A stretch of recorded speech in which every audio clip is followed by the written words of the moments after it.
Thank you for joining us. We're going to take a few minutes to talk about proper employee classification as it relates to the exempt and non-exempt employees from the Fair Labor Standards Act.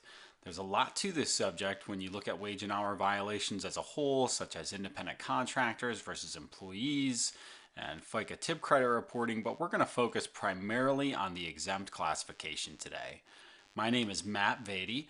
I'm the president of ERG Payroll and HR. You can visit us at www.ergpayroll.com or follow us on Twitter at ergpayroll. I'll be moving quick through this topic, so take down my email address if you have any questions or if you'd like to take advantage of our free checklist that we have to share. And I'll answer more specific questions via email as well.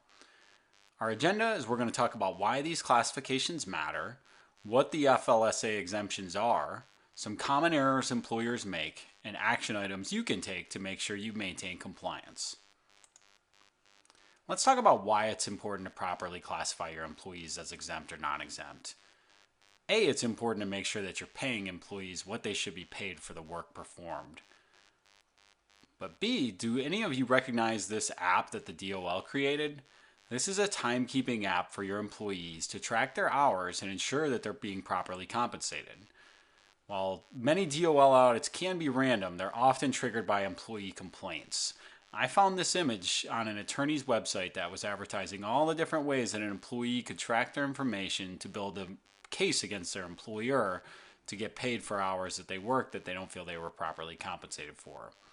I watched another video recently from a wage and hour attorney that said prior to 2009, their wage and hour cases were less than 5% of their business, and now it's over 75% of their practice's business. Employees who are leaving, whether it be voluntary or they're being forced out the door, are grasping at straws on their way out, trying to find a way to get compensated. All it takes is one person in your company to hear about how another individual was able to recoup damages from back wages, and you might as well just get the audit started. In fiscal year 2014, the Department of Labor Wage and Hour Division recovered more than $240 million in back wages for more than 270,000 employees. The Department of Labor has hired over 1,500 new auditors over the course of the last 4 years. Now, the bad news for you is that when they come in for an audit, over 73% of the time, results of violations are found as a result, and they've recouped more than $1.3 billion since 2009. This is a focal area for the DOL, not only because it's a cash cow, but we also have to remember the main reason these laws are being enforced is to protect employees. These were wages that were earned by the employee, and we all agree that our employees are our number one asset. And if we treat them right, we typically avoid the violations and are able to have a much more amicable workplace and have better, more productive team members that feel like they're being properly compensated for a job well done. The other reason why it's important to make sure you have proper classifications is the damages that can occur in the PR space. So this can be really tough to bounce back from once you're known as being an employer that tries not to pay their employees for the time that they've worked. It can make it very difficult to attract top talent, but also these violations can damage your brand in the eyes of the consumer. So let's look at the Fair Labor Standards Act. The Fair Labor Standards Act was instituted in 1938 to ban oppressive child labor and institute a minimum wage. At the time, the minimum wage was only 25 cents an hour. FDR signed 121 bills to bring this act into life. It has evolved and now covers a few more things and continues to help lower wage earning employees from being taken advantage of by employers. We're going to focus primarily on the minimum wage, overtime, and record keeping piece of the Fair Labor Standards Act.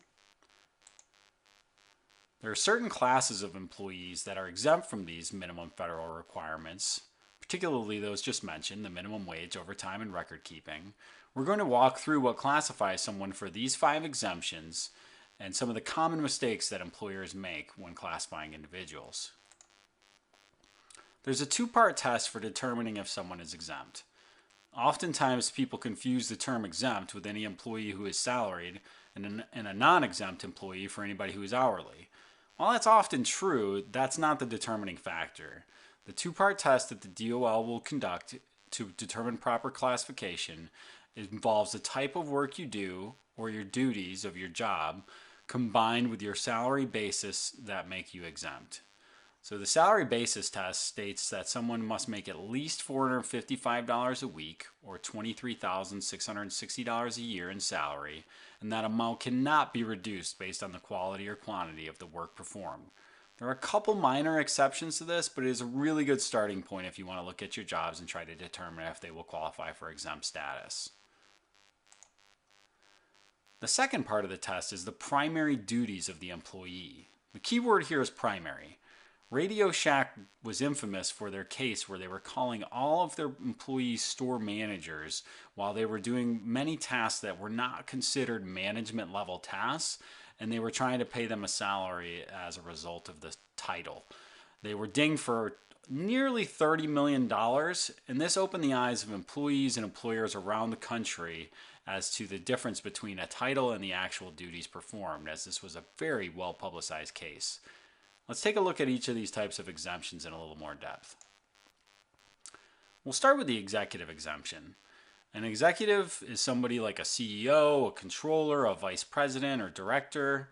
They have to meet those salary requirements we just discussed, and their primary duties must consist of managing the enterprise or a department or subdivision of the enterprise. They have to customarily and regularly direct the work of 2 or more full-time employees or their equivalents. They also have to have the ability to hire or fire or make recommendations that carry heavy weight when it comes to the hiring or firing of other individuals.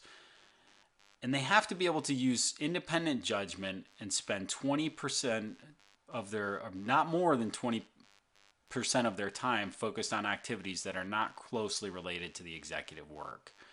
So this one is a class that's actually had the largest set of plaintiffs in recent years. They frequently maintain, think about the controller, for example, somebody who's called a controller, yet they really don't operate independently. They emphasize the fact, the plaintiff that is, that their lack of infrequent performance of management duties, their non-involvement in strategic decision making. They assert that their work is typically performed under strict guidelines and they don't really have any independent discretion. So you really need to make sure that these individuals are able to operate independently. Last year alone, we had massive settlements from such claims by Morgan Stanley for nearly $50 million, Wachovia for nearly $40 million, Prudential. Each lawsuit involved allegedly misclassified financial advisors, brokers, and other industry personnel that were trying to sneak in under this executive exemption. The next exemption is the administrative exemption. Examples of an administrative exemption would be managers, supervisors, or administrators. They first have to pass the salary test of $455 a week, and then you have to focus on their primary duties. This trips people up oftentimes as well. Another commonly misclassified group. Individuals who perform office work directly related to the management or general business operations. But here's the most important part. The work has to include the exercise of discretion and independent judgment with respect to matters of significance. Now, does that person that you've tried to qualify as an administrative exemption actually have the ability to operate independently? And how important are those decisions that they're operating independently on? Ordering pens and Post-it notes and having the independent ability to determine whether or not we should spend an extra nickel here or there is not the ability to operate with respect to matters of significance. So be careful on this one. We see it all the time. People trying to maybe make a front desk person exempt under the administrative exemption. That's typically not going to hold up in a case.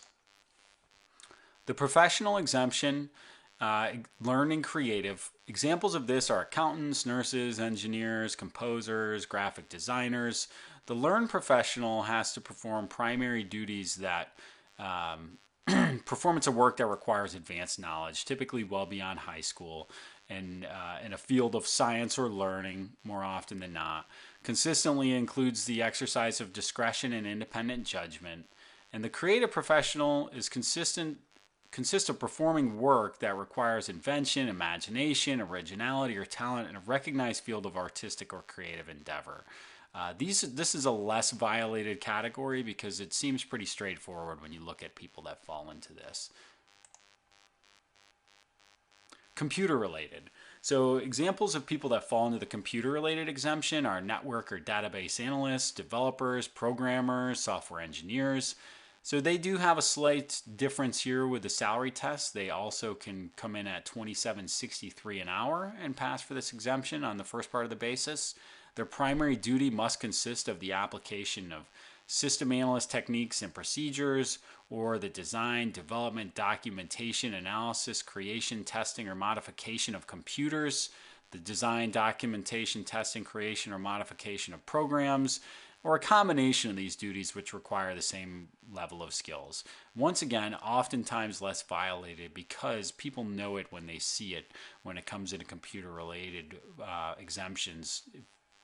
Much different than the executive versus administrative exemptions. Outside sales, this one does get violated a good bit. So examples of outside sales exemption are going to be salespersons and contract negotiators that are regularly away from the employer's place of business. These people also do not have to qualify for the $455 a week salary exemption. So their primary duty has to consist of making sales, and they're typically compensated on a commission, therefore. And they need to be away from the building. So where we see people get tripped up with this is trying to classify an inside salesperson as exempt and maybe only pay them $300 a week in base salary and a commission for all the sales that they make. If they're inside sales, or if they're in the hospitality industry and they're a sales manager, quote unquote, but you're compensating them with commission more so than the $455 salary, then you need to really keep a look at this and make sure that they're actually, if you're going to try to classify them as exempt, that they're spending their time away from the business. Highly compensated employees that are performing executive, admin, and professional work are also exempt. They're outside of that Big Five exemption, and they need to have a total compensation of at least $100,000 a year, and at least $455 of that has to come from the salary piece. Their primary duty has to consist of performing office non-manual work. So there's not as many restrictions on exactly the type of work. They just need to be a highly compensated individual. But no matter how highly paid, manual workers and other blue-collar workers are not eligible for this exemption. For more details on this and each of the exemptions, I can provide you with a handy checklist. If you just shoot me an email to my email address, you'll see at the end of this, it's matt@ergpayroll.com. And that'll give you an ability to go through and really analyze each job in detail to determine if your employees meet these exemptions. Common errors that organizations make are misclassifying managers, as we mentioned with the Radio Shack case. Do you have somebody with the title of a manager when they're really not managing employees and they don't have the ability to operate independently? Sometimes employers think that their employees can opt out of being paid overtime. This is not true. So just because someone signs a contract with you that says that they're going to work for their same wage over 40 hours, that does not change that it is a wage and hour violation, and you will owe back wages. And oftentimes in that circumstance, it will be the employee to be the one to turn you in and to make sure that they get compensated for those overtime hours once it becomes infinitely aware to them. And then the record keeping requirements. We often see people do not do a very good job keeping up with the hours of the individuals who are non-exempt, and also doing a good job analyzing the jobs to make sure that people qualify for the exemptions. You know, one of the biggest record keeping requirements that record keeping snafus that we see is that people aren't keeping their time cards on hand as long as they should be. They're putting these 8s across the board. The Department of Labor loves coming in and seeing that somebody just worked 8 hours every day. It's probably highly unlikely that somebody walks in at 9 a.m. every morning and walks out at 5 p.m. exactly every single day. You need to make sure that you keep your FLSA posters up to date for all employees, all of your posters up to date and visible for all employees. And once again, if you shoot me an email after this, we'd be glad to help you identify which posters you need and where. And you need to track accurately, once again, not just those hours worked, but when the meal period was taken, total hours worked in a week work week and keep those files available for 3 years.